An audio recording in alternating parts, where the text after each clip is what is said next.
muito a parceria sólida que nós tivemos desde 2005, 2006 com a BINSE e com a FIEP. Já é a 4ª edição do Wood Trade Brasil. Estamos iniciando a 4ª Semana Internacional da Madeira. E falo para vocês que nós já batemos recorde de público em relação a tudo que nós já fizemos na semana. Então a semana promete muitas atrações, muito conhecimento, muito networking, e eu estou muito feliz. Era um evento para ter ocorrido em 2021 e nós estamos entregando 2022, mas com a casa cheia. Em especial, Paulo Pupo, que sempre me aconselha e me dá o norte quando o mercado não está muito bom, não só para o mercado madeireiro, mas também para o mercado no contexto geral. Então, Paulo, obrigado por tudo que você tem feito aí para o setor. Obrigado ao Carlos Walter, presidente da FIEP. E muito obrigado também por conhecer o Juliano. Comecei a ter contato com o Juliano faz um ano. Pessoa espetacular. E você realmente vê o porquê que a gente conseguiu encher toda essa casa aqui com um networking fantástico. Muito obrigado.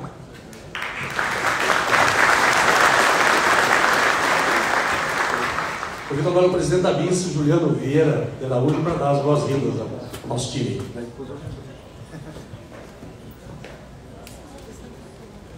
Bom dia, senhoras e senhores. Eu não sou um bom palestrante, então estou entrando depois do Ricardo, que é mais difícil de falar, mas a gente agradece muito a presença de todos. O evento já era para ter acontecido, como foi falado, e em função da pandemia, né, nós não tivemos esse evento durante esses 3 últimos anos. Então, vai ser um evento muito bom, vai ter muitas informações de mercado. Temos a Ligno à tarde, como o Paulo falou. E de novo agradecer a FIEP e a Malinovski pela parceria e a equipe da BINSE também por ter preparado esse evento, e mais uma vez o Paulo também, porque é o coordenador e que montou esse evento, que ficou muito bom, muito bem preparado para todos aqui. Espero que todo mundo goste e vamos estar mediando alguns painéis aqui também. Obrigado.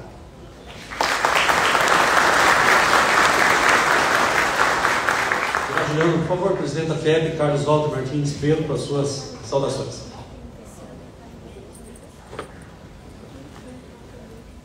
Bom dia a todos. Obrigado, Paulo, Juliano. Bom falar depois de você também, porque eu também falo mal, né? Então, você falou depois do Ricardo, então você agora. Meu bom dia de novo a todos, mas principalmente sejam muito bem-vindas, bem-vindos e bem-vindas a essa. Agora tem essa vindos e vindas, né? Tá bom, vou aprender. Aqui é a Casa da Indústria. O campus da indústria é a indústria do Paraná, e eu tenho estado muito contente com os eventos, com vocês estando aqui num setor industrial tão importante, tão primordial, tanto que 50 anos, né, a BINSE está fazendo. É uma vida.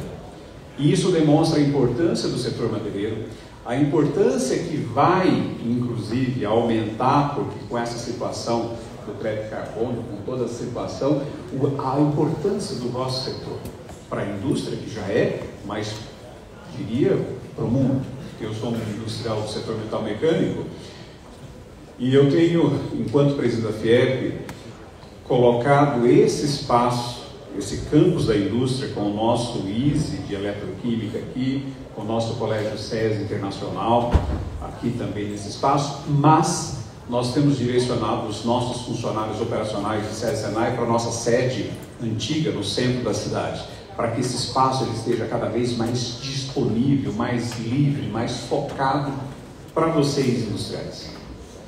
Eu tenho tido, depois de amanhã, por exemplo, nós temos um evento do setor automobilístico aqui, automotivo, a Rota 2030 e assim por diante. Eu tenho visto cada vez mais o uso dessa casa para a indústria, que é a função. SESI Senai, ele tem toda a sua sustentabilidade financeira da indústria. Nós não temos dinheiro de ICMS, de IPI, de PIS, COFINS, todo vem do compulsório que nós industriais pagamos ou do serviço que nós prestamos para a indústria. Então, nada mais correto, nada mais justo do que esse espaço, que é um dos melhores do Brasil, em termos de federação, seja por nós, industriais, no foco do nosso interesse. Juliano, bom estar contigo de novo. Ricardo, conte sempre com a gente. Paulo, a Bice está aqui, parceira, e nós estamos cada vez mais focando o trabalho da FIEP no fundamento da missão do SESI, do SENAI, do IEL e da FIEP, no bem representar a indústria do Paraná, no bem fazer o serviço que nós temos como obrigação, que é servir a indústria do Paraná. Meu muito obrigado e bom evento.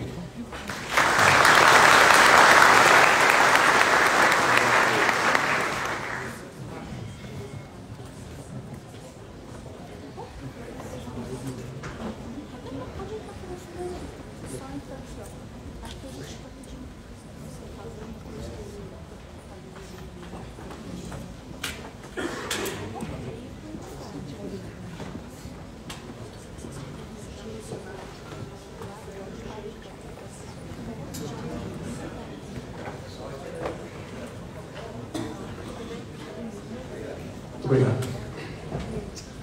Bom, pessoal, vamos à luta, vamos começar os trabalhos. Então, o primeiro painel, acho que é o que menos interessa, né? Floresta, suprimento, custo, transporte, produtividade. Acho que o Ricardo preparou uns números bacanas para nós aqui. E até sempre a gente convidava muitas pessoas para vir aqui falar de floresta.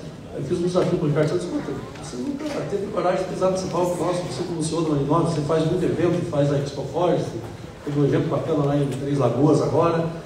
Você tem o desafio de trazer o conhecimento aí. E ele, com muita humildade, aceitou. E ele é doutor nisso. Então, Ricardo, por favor, a palavra é tua. Você tem 30 minutos, mais 15 perguntas aí para nós. Tá bem? As perguntas serão feitas por escrito no final da apresentação. Tá certo? E o mediador, logo na sequência, vem ao palco que vai o Juliano.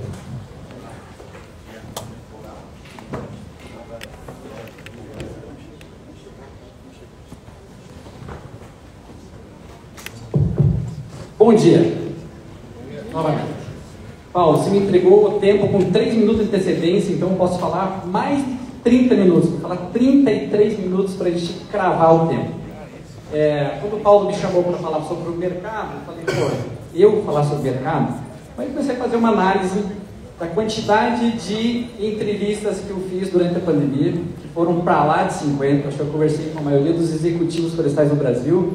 Entrevistei praticamente todos os diretores das associações brasileiras do Brasil e depois, para fazer o dever de casa, eu olhei todas as apresentações que tiveram no Hackathon, no WFE, de todas as matérias que saíram na Biforest e eu acho que agora estou um pouquinho mais confortável. Apesar que a gente poderia falar sobre o mercado no cafezinho, porque aqui nós estamos com um público altamente especializado e eu tenho certeza absoluta que vocês entendem muito mais do que o mercado do que eu, né? Porque vocês estão na ponta e estão ali tomando decisões.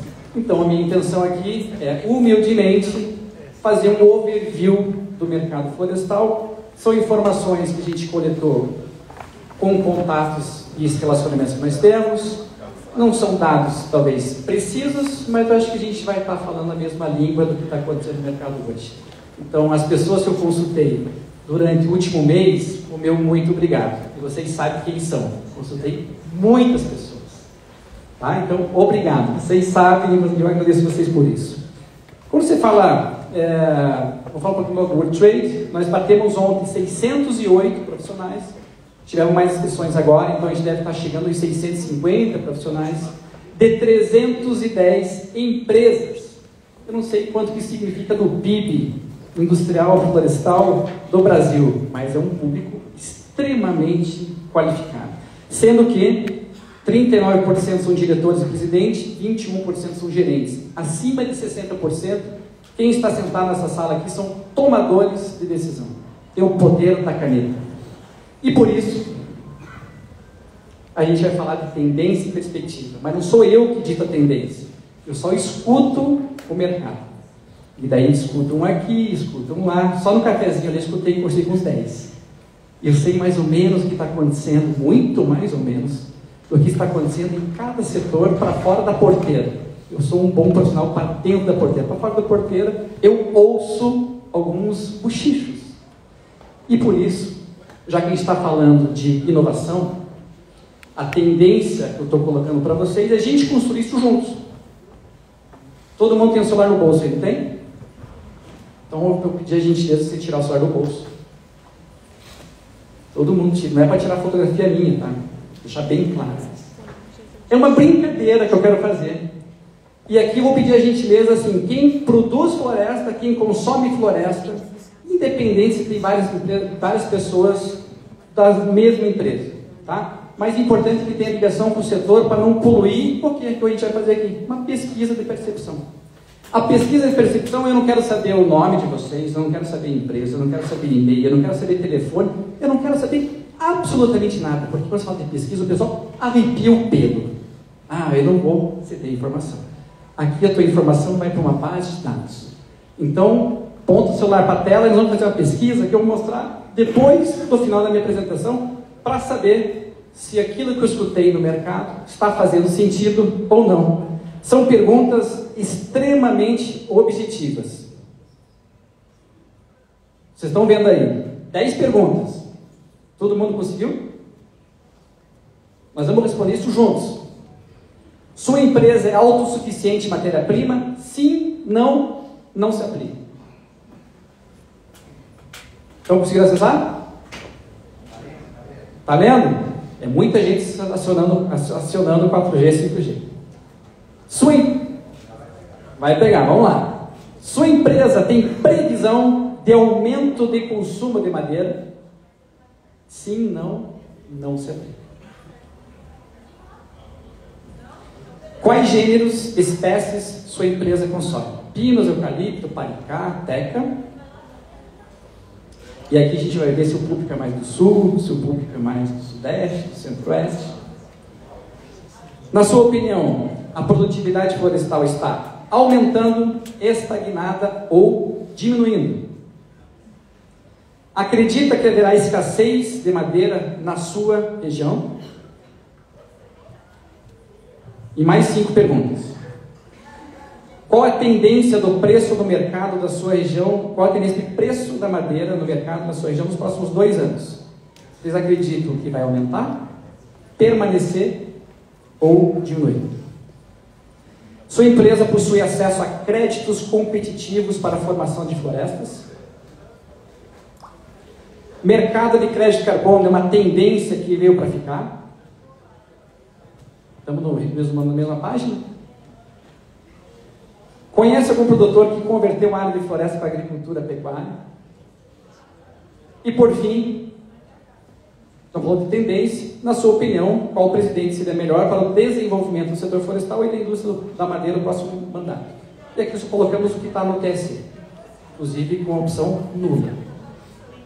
Pois bem, vamos ver quantas respostas a gente vai ter e daí no final a gente vai mostrar o resultado, já que estamos falando de tendência. E aqui nós estamos falando, e foi muito legal, nós estamos falando que o mercado é igual a montanha-russa. A minha montanha-russa, como empresário, foi em março de 2020, eu tinha acabado de assumir a Marinovski, as ações da Marinovski de forma integral, e veio a pandemia em março. E tudo aquilo que tinha programado de eventos presenciais, de consultorias no campo, foi por água abaixo. E daí, o pessoal falou para mim, Ricardo, passa rapidinho, 5 minutos passa. Falei, só se for debaixo da água. Porque a minha descida, como empresa, ela parecia que eu estava na montanha-russa e não tinha mais fim. O estômago estava na boca. Mas, felizmente, tem um time muito bom, reestruturamos a empresa e crescemos de várias formas, com contato, com conhecimento, com lives, fizemos uma infinidade de coisas novas. Então, em 2 meses eu reestruturei a empresa. E eu sei que alguns mercados que estão sentados aqui, o mercado não está tão bom assim, outros mercados estão legais. Depois, obviamente, vai ter um painel da indústria da madeira que vocês vão apreciar. E eu vou fazer mais uma provocação para vocês. Eu vou trazer, em vez de servir para vocês, o pão de alho, a linguicinha, o coraçãozinho, e depois a picanha. Eu vou trazer a picanha lá no final para o início. Então eu já vou concluir minha palestra, para ver se as percepções de mercado que a gente escutou estão coerentes com aquilo que vocês responderam que a gente vai fazer no final. Eu posso terminar a apresentação daqui 4 slides. São percepções. Então eu vou concluir minha palestra agora. Pena que quem vai chegar atrasado não vai ver a conclusão. Então, Estamos concluindo que o setor florestal madeireiro investirá 60 bilhões até 2028.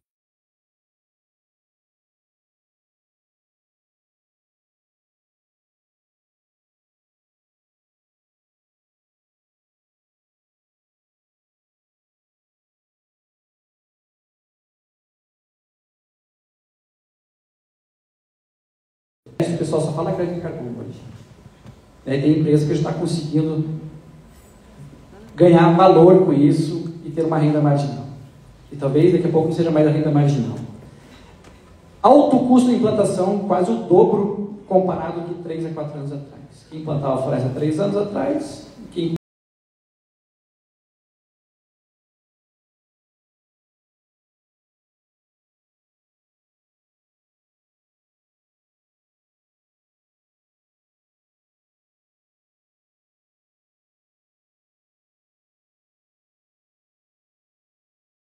planta hoje está quase o dobro, tanto para pinos quanto para eucalipto.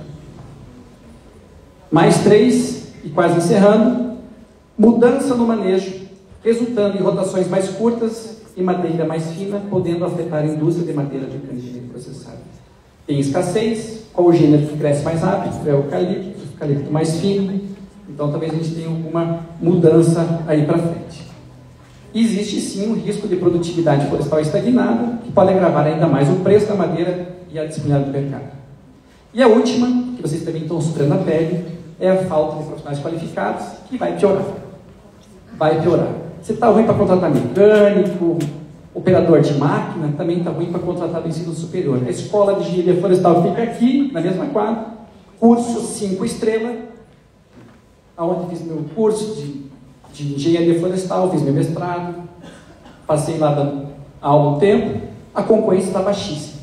Existem poucos interessados em cursar engenharia florestal hoje. E nós só estamos falando de toda a cadeia. Pois bem, terminei minha apresentação, posso ir embora. Eu já fiz a pesquisa e já concluí. Se vocês acreditarem naquilo que eu falei, ou não acreditarem, agora eu vou mostrar se eu tenho um pouquinho de coerência naquilo que eu escutei ou não. Tá bom? Então agora eu vou servir o pão de alho.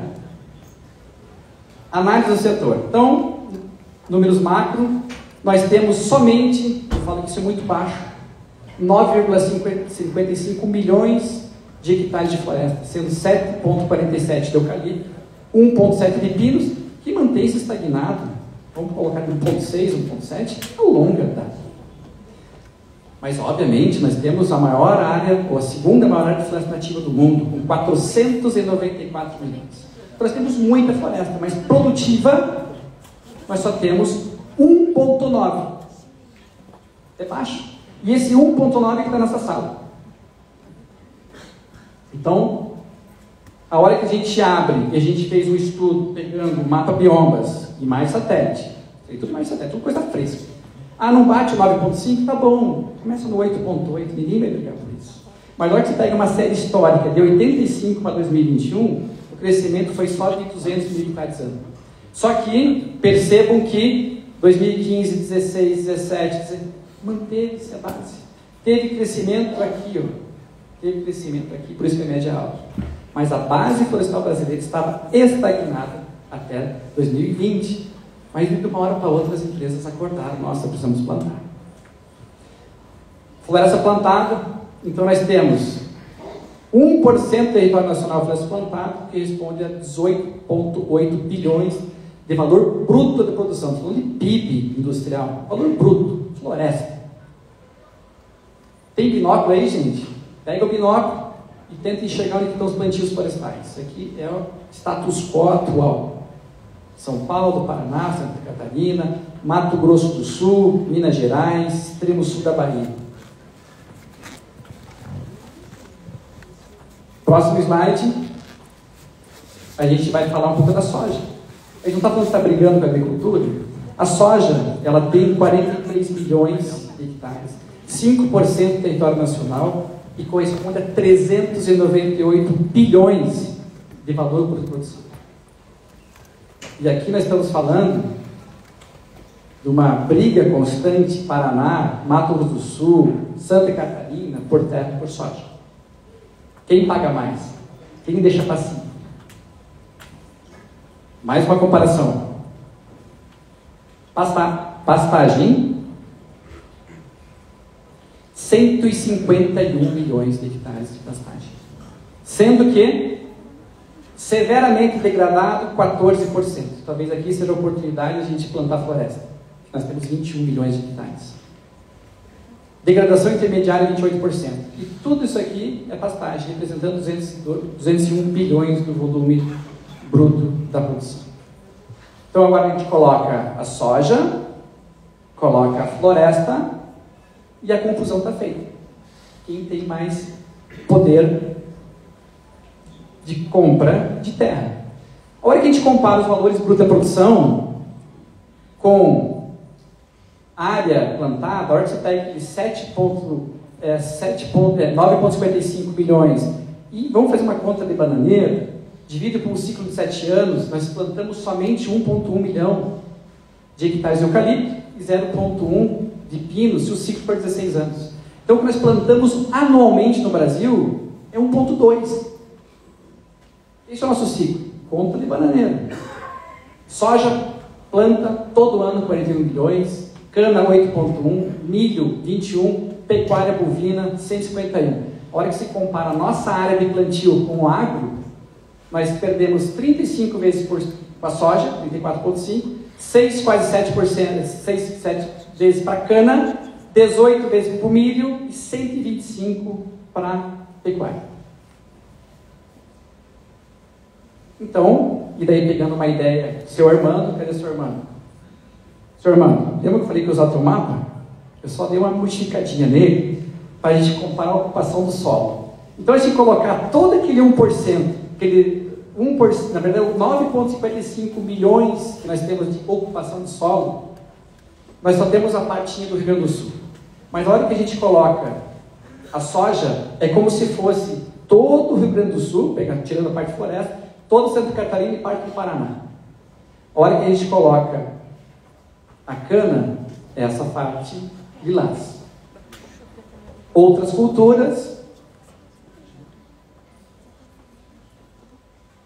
18% de pastagem é praticamente todo o estado de Minas, que é um dos maiores estados do Brasil, Mato Grosso do Sul, Goiás e parte do Mato Grosso. E aqui, o que nós temos aqui? Floresta nativa e campo, 66%. Quero ver país entrar no nosso Brasil e falar que a gente não preserva a floresta. Quem tem 66% de floresta nativa? Isso é importante a gente bater no peito e falar realmente que a gente preserva, que o nosso setor é sustentável. E daí lá em cima nós temos as outras coisas, que é cursos de água, 2%, e infraestrutura e outras coisas, construção. Esse é o mapa do Brasil. Então a gente está aqui, gente. A gente é pontinho no Rio Grande do Sul. Obrigado, senhor Armando, pela ideia, tá? Vamos lá. Então, assim, estamos numa grande competição estratégica com o agro e com nós mesmos. E aqui, de forma proposital, é a mesma coisa que a gente é cercado por todas as peças do tabuleiro e a gente fosse só esse peão. Como que a gente vence esse jogo? Tá bom. E aí nós temos os grandes investimentos anunciados até 2028, com investimentos bilionários, desde 2022 até 2028, aonde, se tudo permanecer assim, sem aumento de área, essas empresas vão consumir 30 milhões de metros cúbicos ano. E se a gente converter num IMA por região que a gente fez no cálculo, seria necessário 950 mil hectares de novas florestas, para aquilo que está anunciado. Pois bem, fiz alguma coisa aqui e apareceu de novo. Então, assim, como que está a situação hoje? Está uma guerra. Nós temos empresas do Paraná buscando matéria em Santa Catarina, tem empresa de Santa Catarina buscando madeira no Rio Grande do Sul, tem empresa de São Paulo, nós estávamos montando o show florestal lá no Mato Grosso do Sul, tinha caminhão da Bracel cruzando a fronteira para São Paulo, depois caminhão do Mato Grosso do Sul para São Paulo, o pessoal da Bahia buscando madeira em Minas, e daí ainda tem os nossos vizinhos paraguaios tentando buscar madeira no Mato Grosso do Sul. Então a confusão está feita. E nós estamos aqui. E daí, eu vou fazer uma brincadeira e vocês entendam que vai faltar madeira. Não sou eu que vou responder, vocês estão me respondendo no questionário depois. Mas, se a gente for pegar alguns tabloides de mercado, e nós estamos falando dos tabloides de mercado, nós temos lá: especialista alerta para iminente apagão energético. Biomassa, risco de apagão de oferta, mobiliza o setor florestal no Mato Grosso. Florestas plantadas movimentam bilhões e estão em plena expansão no Brasil. E fala do apagão florestal.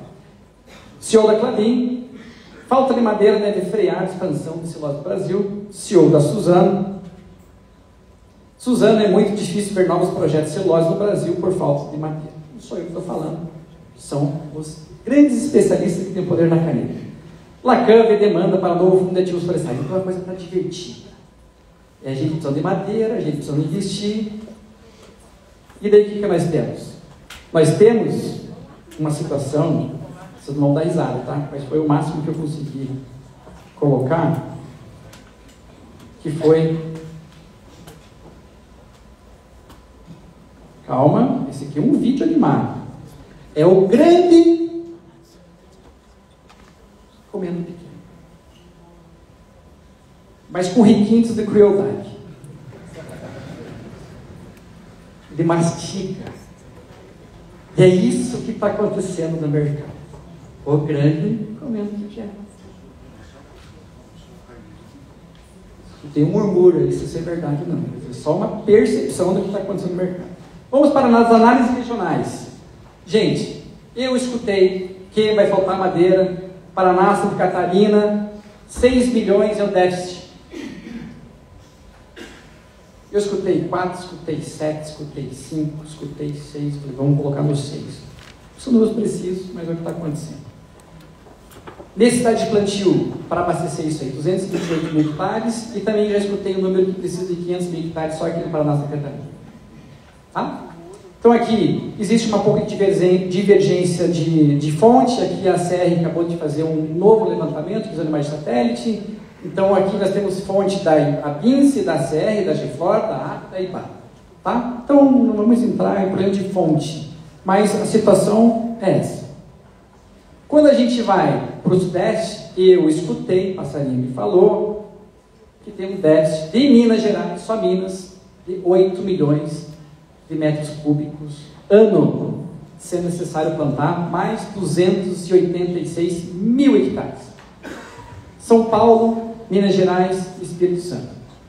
Mesma coisa, estamos com 4 fontes. Depois vocês consultem ou tirem suas dúvidas diretamente com a fonte. Fizemos contato com a Bahia, eles não tinham um número preciso, mas conversando com o Wilson Andrade, não sei se ele já está aí no auditório ou não, diretor executivo da BAF.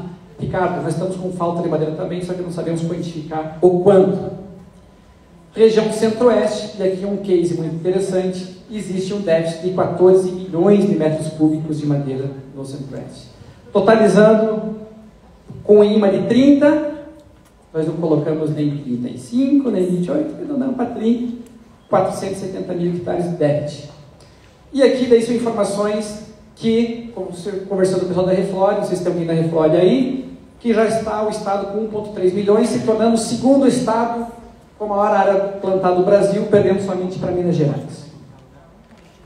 Pois bem, eu falo para vocês que o Centro-Oeste, o estado do Mato Grosso do Sul, é um case de sucesso.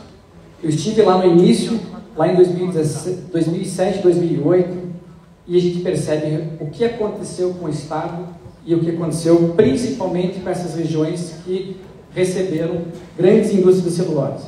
Então, vantagens competitivas, ó, é óbvio, é plano, não é inclinado, a infraestrutura é diferente, as propriedades são grandes, então existe uma vantagem competitiva assim, fundiária, topográfica, hidrológica, incentivos governamentais, etc. E olha só que interessante, só um município tem mais de 263 mil hectares, ribas e água clara, representando em 3 municípios 54% da área plantada do estado. Só que tudo isso aconteceu nos últimos 15 anos. Nós estamos falando mais aqui do Sul, lá da década de tipo fiscal, 60, 70. estamos se arrastando, né? Estamos com o pezinho assim, arrastando na areia.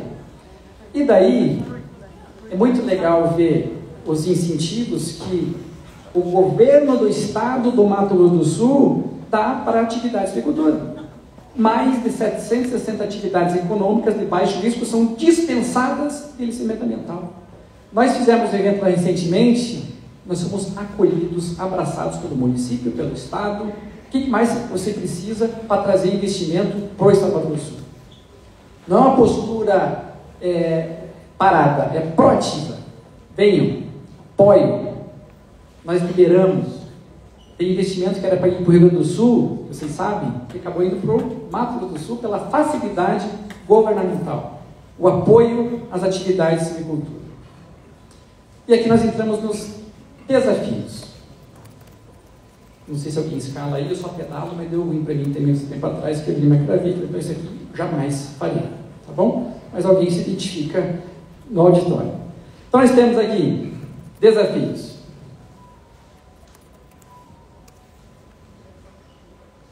Calma, gente. Ops. Produtividade florestal. Bem, nós fizemos uma pesquisa Malinowski. Em 2020, perguntamos, está estagnado, não está estagnado, e 54% falou que está estagnado. A hora que a gente analisa informações de mercado de pinos e de eucalipto da antiga Abraf, e traz de 2004 para 2020, a situação é a seguinte: 36 metros cúbicos italianos de eucalipto e 30 de pinos. A gente sabe que tem empresas aqui no estado que são espetaculares, que produzem em média de 55. Aí aqui estou falando uma média nacional. E a hora que a gente analisa isso aqui de 2000 a 2022, nós percebemos realmente uma mudança dramática do tempo, né, da temperatura. 2007 foi o ano com a maior produtividade da série, com regiões produtoras ficando 4% acima da média histórica. Porém, 2018 foi o menor ano de produtividade, com 7% abaixo da média histórica. Só em Minas caiu 20%. Isso aqui é um dado de uma empresa parceira de tecnologia nossa, a Geplant. E a hora que a gente compara outras culturas em relação à produtividade, a gente pode falar que nós aumentamos em 18 anos 30% de produtividade. No entanto, o citros aumentou 82%. Então, aonde que pode ganhar? A cana, ela permaneceu estável. Então, por que a gente aumentou 30% e o citros aumentou 82%? Isso aqui é uma fonte oficial da Fundicitrus e do IPEA. Tá? Vamos nos comparar, não só dentro, mas com outras culturas também. Custo de produção é aqui um calo. Nós fizemos o levantamento de 18 para 22, custo de produção de pinos e de eucalipto. Isso aqui eu ouvi falar, né? Está de tanto a tanto, você tem umas 10 fontes. É representativo? Não sei. Mas eu falo para vocês que nós aumentamos o custo para 95% de pinos de eucalipto, saindo de 2018 de 4.800, mínimo 22, 8.500 e máximo 9.750, e de eucalipto, a média aqui mínimo de 11, chegando a R$14.000 o custo de produção. Não sei se isso é verdade, não sou produtor. Falo para vocês que 26%, nós tivemos uma inflação de 26%, mas o que está pegando em função da guerra da Ucrânia, com a Rússia, explodiu o preço do fertilizante, e nós estamos falando aqui de preço fertilizante que em um ano aumentou 60%, numa fonte internacional que nós pesquisamos. Isso é desafio.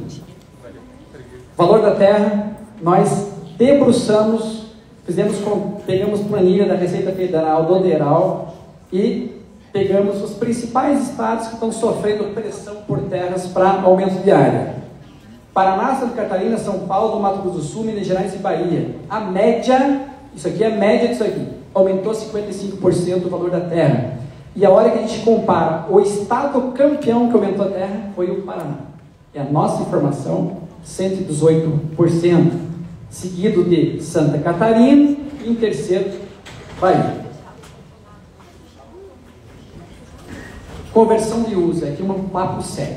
Pô, todo mundo já ouviu falar que alguém converteu terra em agricultura. Mas quanto que foi convertido? Então, por imagem de satélite, a gente fez uma série histórica viu aqui que tinha floresta, que não tinha mais floresta, que estava plantada. Então a gente consultou lá o mapa de biomas e chegou, eu não sei se esse número é expressivo ou não, mas para mim foram convertidos, segundo a nossa análise, 67 mil hectares de 17 para 21. 67 mil é pouco. Mas a hora que a gente pega um tamanho médio de propriedade de 5 hectares, para mim, quase um latifúndio, vou pensar com a Europa, ou de 10 hectares ou de 20, nós estamos falando que 13.500 proprietários rurais deixaram de converter, fizeram conversão para a floresta, e não voltam mais. Qual que é a rede de contato de um produtor de açaí? Talvez 10? Então 10 vezes 13, mais de 100 mil pessoas ou propriedades foram influenciados pela conversão. Não vale a pena ter floresta. Análise nossa, mas é o que está acontecendo. Preço da madeira. Então, vocês sabem muito melhor do que eu. Isso aqui é uma fonte que a gente divulga na Biford, uma parceria que a gente tem com a STCP, que teve um aumento de preço nominal de 2019 para cá, de 50%, energia, celulose e laminação especial, mas isso é aquela montanha-russa que aumenta e que desce. Então, a gente não entrou no detalhamento, que é delicado, e aqui a gente tem que estar andando em ovos. Da mesma forma, a questão do eucalipto aumentou também o valor de 51%. 44% para energia, 55% celulose, 70% para cereal.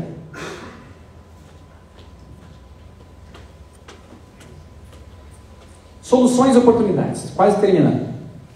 O que a gente vê com soluções? Soluções é aquilo que todo mundo já sabe. A gente acredita, sim, que uma das soluções é incentivar fomento. Nós precisamos converter aqueles produtores que converteram floresta em agricultura, novos produtores, e nós começar a criar, na verdade, uma cultura florestal, Senão todo mundo vai sofrer. A hora que se fala de fomento, existem programas que explodiu no último ano, que a gente viu na Clabin, da CMPC, da TANAC do Rio Grande do Sul, da Veracel. São programas. Não sei se é o melhor programa, porque no passado o produtor foi maltratado. Plantou floresta e depois o primeiro desbaste cara deixou no campo, porque não tinha valor, não compensava tirar madeira. Isso faz 4 anos atrás, gente. Quanto de madeira se perdeu porque o valor da madeira estava no chão, porque as empresas não valorizaram o produto, agora estão desesperadas, tentando converter o produtor. Plante floresta, plante floresta. Pois é. Então, qual que é a linha que nós queremos? Queremos maltratar de volta para ter esse mesmo problema daqui a 10 anos? Uma outra oportunidade, e aqui nós estamos falando do ILPF, inclusive lá na Expo Flores vai ter uma área dedicada para o ILPF, vai chamar Expo ILPF, vamos trazer todo o gado, a pastagem, a lavoura, e aqui nós temos um especialista da Embrapa, Porfírio. Nós temos hoje no Brasil, esse aqui o número me surpreendeu, 17 milhões de hectares de ILPF. Eu não sabia desse número. É quase o dobro do setor floresta plantada. E tem uma meta do plano ABC de plantar 5 milhões até 2030, até 2022, isso aqui nós temos mais 8 anos para frente. E a gente sabe, como técnico, que o VMI, quando se coloca árvores mais espaçadas, elas têm um volume médio bial maior. Aí sim a gente começa a fomentar, talvez, a indústria mecanicamente processada, para ter árvores mais grossas. Uma outra oportunidade que todo mundo está escutando é crédito de carbono. Então, o mercado de crédito de carbono hoje estima-se em 2,1 bilhões. Em 2028 já estima-se 7 bilhões. E nós tivemos recentemente lá em Minas, tem um case muito legal da Perama. A Perama Energia vende crédito de remoção de carbono. Foram pioneiros na América Latina. Eu sei que tem a Irani também aqui do Sul, tem a Chaclabim também, não sei se está nessa pegada ou não, mas é uma oportunidade sim. Dos 9 milhões de hectares de florestas plantadas, hoje no Brasil estocam 1,8 milhões. Estamos gerando valor agregado nas nossas florestas. E aqui uma síntese de tudo que a gente escutou, das associações que a gente escutou. Então nós escutamos a Bahia, a BAF, a Pinsa, a CRG Flora, a MIF, a Floresta, Florestar e Reflora. Então a gente colocou em um slide quais são as ações que estão sendo desenvolvidas pelas associações, que elas estão em consonância. Elas conversam muito, acho que essa semana vai ter uma reunião também das associações, elas estão muito em sintonia. Então, o trabalho das associações é extremamente importante para a gente estar na mesma página. E aqui estamos falando que o trabalho envolve questões técnicas, governamentais, mercadológicas e operacionais. E é um trabalho difícil, gente. Eu jamais imaginava que é tão difícil ser um diretor de associação, porque a demanda é gigantesca, toda hora. Nós temos que pensar no mercado como um todo. Então, planos para atrair investimentos e ampliar a base plantada. Isso aqui é comum em todas as associações. Discussões conjuntas na Câmara Setorial de Florestas Plantadas do MAPA. Atualizações e homogeneização da legislação ambiental. Pega bastante questão de licenciamento ambiental. Atuam junto com áreas fiscais e tributárias. Projetos de profissionalização. Ou a gente veste a camisa e profissionaliza e incentiva, ou esse problema que nós temos hoje vai aumentar. A questão das campanhas de prevenção de incêndios estão lindas. Mato Grosso do Sul, agora teve recentemente o lançamento da APRE com a CR, né, para minimizar ou sensibilizar. Programas de monitoramento que funcionam muito bem, FUNSEMA, Formiga, Macaco. Programas com parcerias e pesquisa como a Embrapa. Pô, a Embrapa fica aqui, gente. Tive recentemente dentro da Embrapa, espetacular. O pessoal numa linha de raciocínio bacana, pensando no futuro. Então são ações desenvolvidas aí, que são muito mérito quem está à frente das associações, tá? E agora, não sei quanto tempo falei, vamos para a nossa pesquisa, para saber se eu estou falando a mesma língua do mercado ou não. Será que eu acertei ou será que eu não acertei? Tá? Então, a gente, obviamente,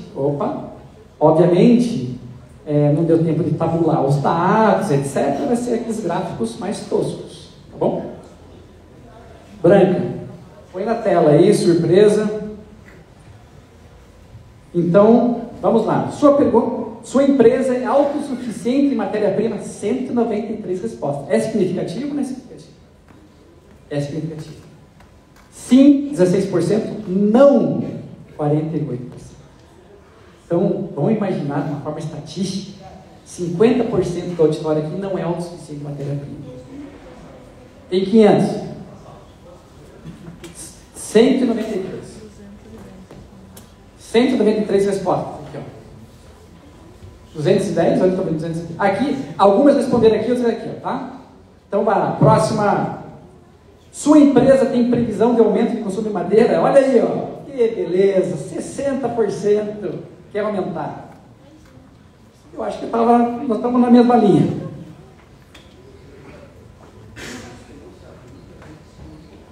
Ah, é verdade. Depois os não se aplica, a gente exclui. Os outliers.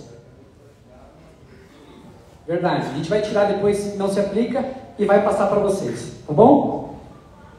Quais gêneros você consome? Pinos, 69%, não sei porquê, acho que nós estamos no Nordeste, né? Eucalipto com 48%, 98%, então obviamente predomina pinos e eucalipto, mas temos o pessoal lá do Norte que planta palicá, que planta teca. Próximo, olha aí, pergunta de produtividade. Na sua opinião, a produtividade florestal está aumentando 50%, estagnada 27% e diminuindo 17%. Não sei. Então aqui nós estamos muito parecidos, na verdade, com aquela pergunta que a gente fez, da pesquisa que a gente fez em 2022. Foi a pesquisa do mercado, resultado mesmo. Acredita que haverá escassez de madeira na sua região? 70%. 70% o pau vai torar. Não é o Ricardo que está falando, são vocês que estão falando. Próxima pergunta. Qual é a tendência do preço da madeira no mercado na sua região nos próximos anos? Aumentar 56%. Permanecer igual 22% e diminuir 14%. Gente, que beleza! Sua empresa possui acesso a créditos competitivos para a formação de florestas? Não se aplica 42%, depois nós tiramos 35%, não, 1/3 precisa de din-din e 22%, sim. Crédito de carbono é uma tendência que veio para ficar? 71% sim, ou não sei, 25%. Eu sei que vocês estão loucos para a pergunta 10, né? Eu sei disso. Acho que essa aí a gente divulga depois daí, tá, gente? Para não dar confusão, palestrante levar pedrada. Conhece algum produtor que converteu área de floresta para agricultura? 73%. Eu acho que eu acertei nas minhas conclusões. Branca, vamos pular esse slide dos 10 aí? Estou brincando, vamos lá. Então, assim, na sua opinião, qual presidente seria melhor para o desenvolvimento do setor florestal? 71, candidato para o PL, e não apareceu o percentual aqui, seguido dos outros. Então, 71% prefere o candidato do PL. Vamos lá. Volta para o slide lá, Branca.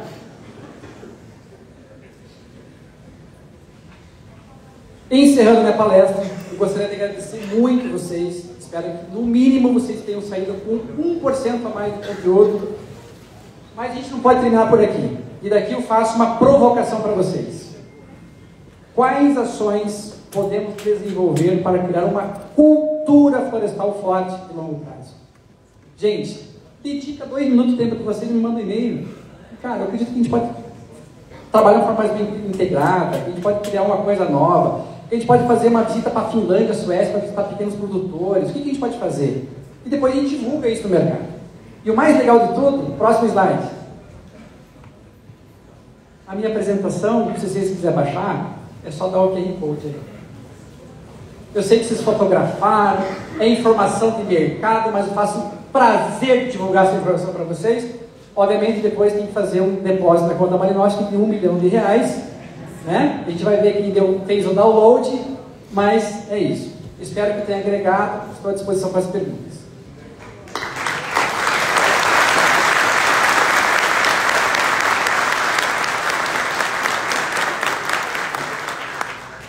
Bom, Ricardo, obrigado. Convido agora o presidente da BINSE, o Juliano Vieira da Araújo, que vai ser o mediador. O mediador tem a prioridade da palavra. Então, você tem um desafio aí, nós temos 15 minutos.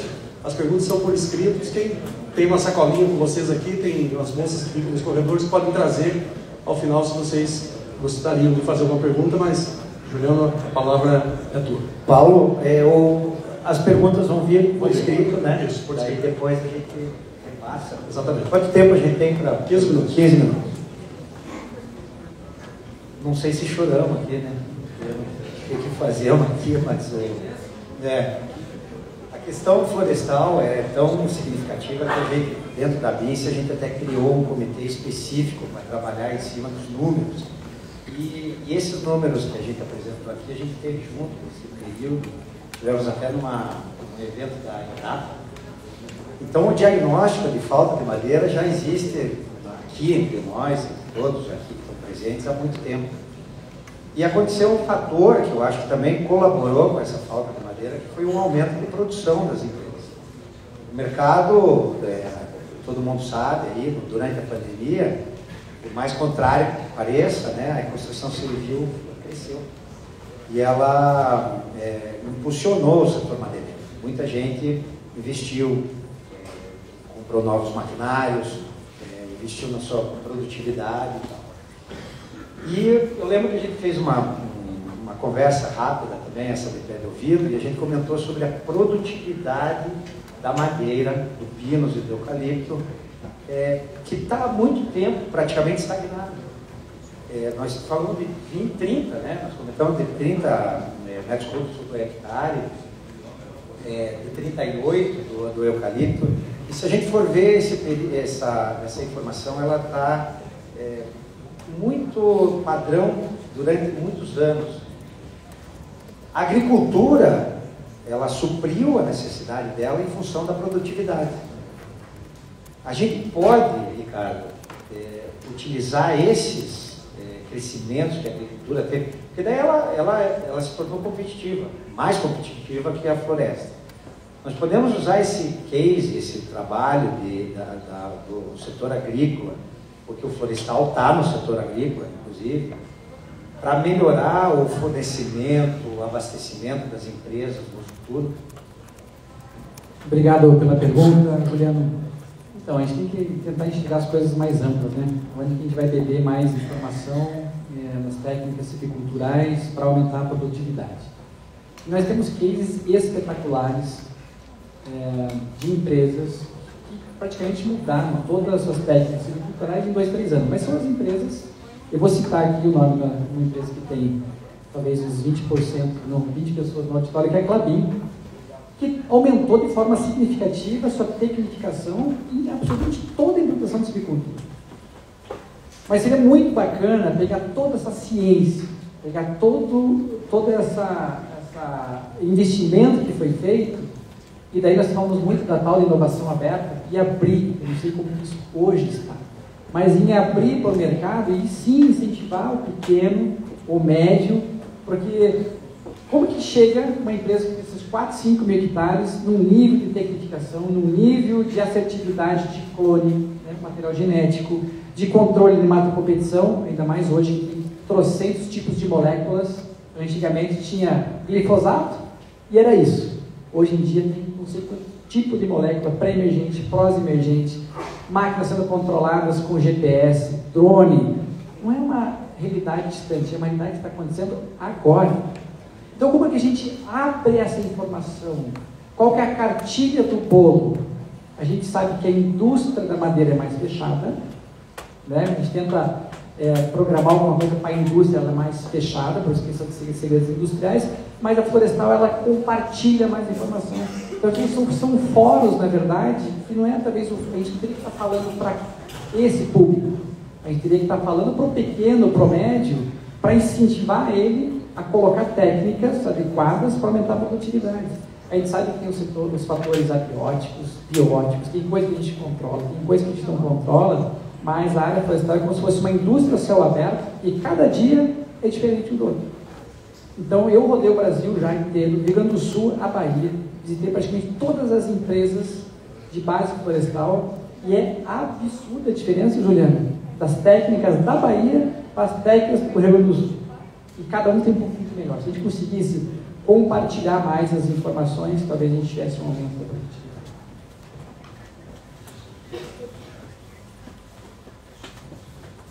Alô? Tem perguntas, Paulo?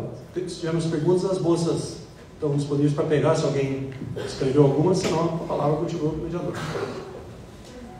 Que a apresentação foi muito boa, viu, Ricardo? Gostei da dinâmica da pergunta aí do público.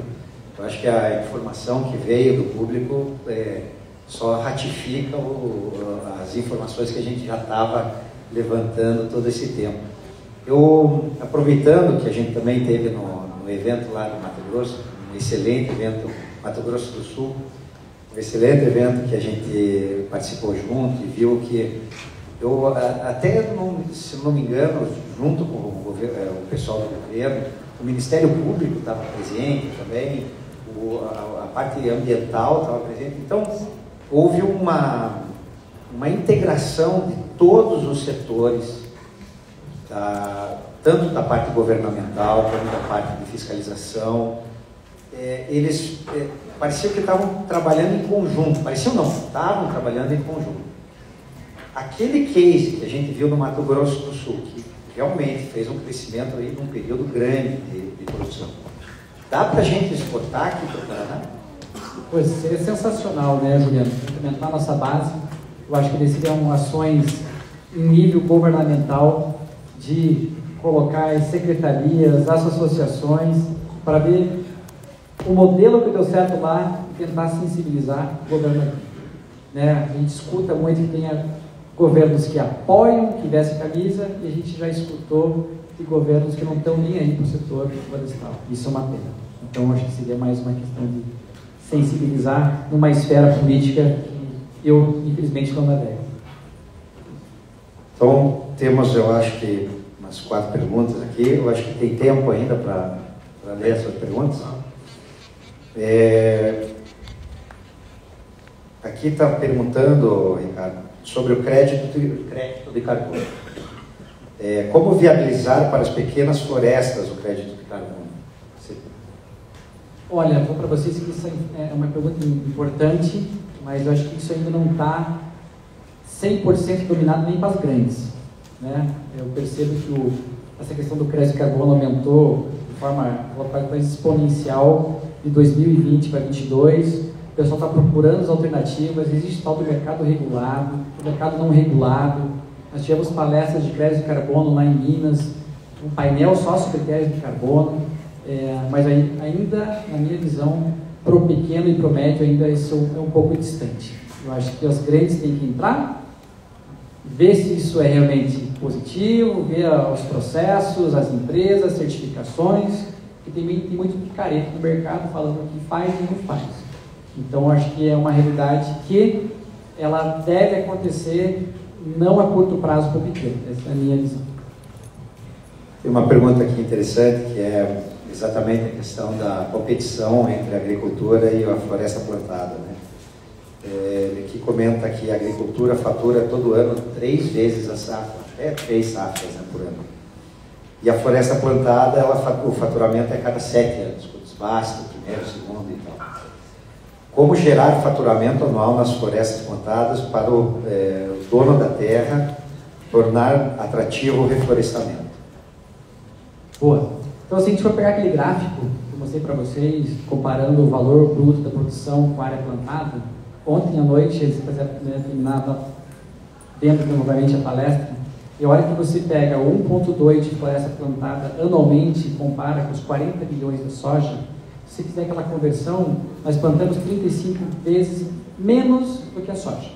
Mas se a gente for pegar esses 35 vezes menos que a soja e multiplicar por 18,8 bilhões do valor por produção, nós chegamos a 600 bilhões de reais. E a soja produz 300. Então aí eu coloco em xeque se vale mais a pena plantar soja ou floresta. Porque é o cálculo de bananeiro. Mas se a gente colocar o valor por produção vezes 35 da floresta, é a mesma coisa que a gente convertesse toda a soja em floresta. Nós não teríamos 300 bilhões, nós teríamos 600 bilhões.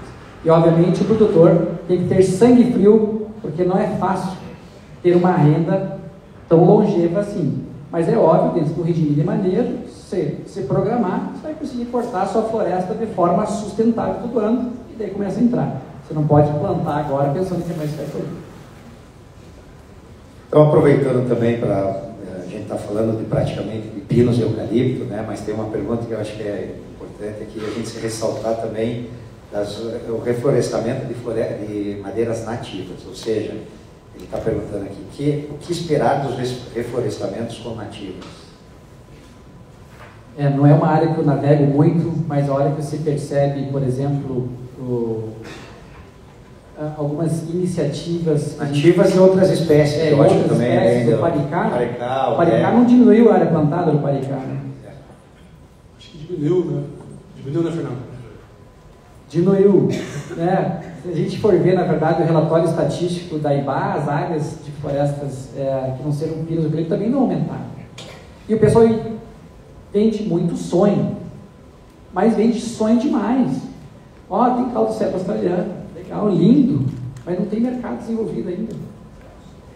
Né? Com exceção da técnica, que é um mercado consolidado, tem grandes empresas, cedro australiano, tem o mogno africano, é tudo muito bonito. Para mim ainda isso é romântico, mas o pessoal não começou a cortar para vender.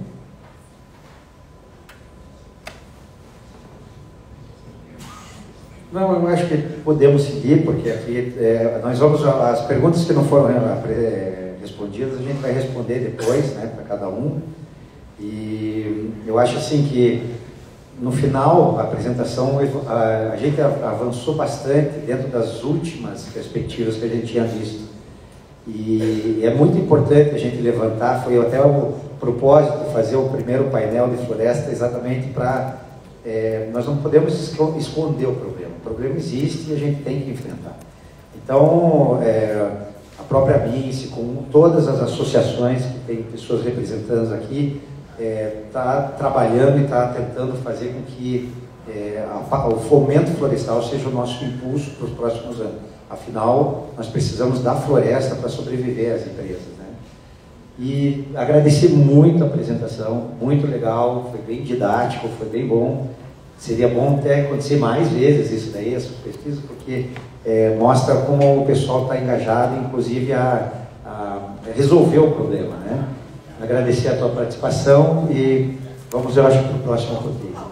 Obrigado, gente. Antes de encerrar, então, só gostaria de agradecer novamente aí a Bince, o Juliano, o Paulo, a FIEP, e em especial a Branca, que se debruçou nos últimos 2 meses coletando essas informações. A Branca, nossa coordenadora de consultoria, tem bastante trabalho, Branca, mas ficou muito bom. Obrigado.